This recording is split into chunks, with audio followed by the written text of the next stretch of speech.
په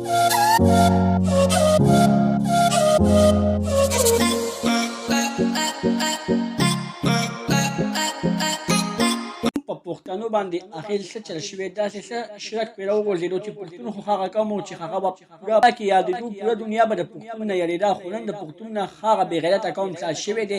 چې هر یو کس پښتون پسې خبرې کوي. دوستانو د نن نه یو څو ورځې مخکې په سوات کې یو زلمي خپل ټیک ټاک دپاره خپل ځان په خپلو لاسو باندې ډېر بې دلدۍ سره قتل کړی و چې د هغې نه پس نن یوه بله واقعه رامخې ته شوې ده چې یو بل زلمی راپسې او د ټیک ټاک دپاره خپل ځان په خپلو لاسو باندې سوځوي. اول په ځان باندې پټرول واړي بیا ځان ته تیلې ووهي او بیا چغې وهي چې ما بچ کړې ما بچ کړې خو چې خلک یې بچ کوي هغه د دې دنیا نه تلېږي.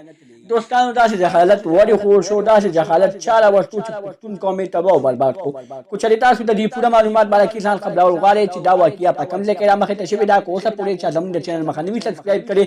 خو موږ زموږ د چینل مخه سبسکرایب کړئ ترې نشان ورڅخه مخه ووهئ چې زموږ خل یوه نوې معلوماتي ویډیو تاسو ته په اسانۍ سره میلاویږي. د پښتون قوم نه نن سبا ډېر جهالت خور شوی دی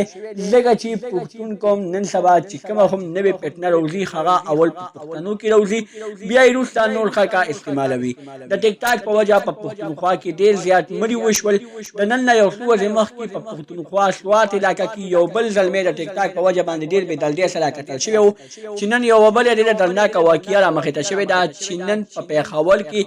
یو زلمی د ټیک ټاک یو څو لایک یو څو فالوورو دپاره یعنې د پاریو ته ځان د بوتلو دپاره په ځان باندې اول پټرول اچوي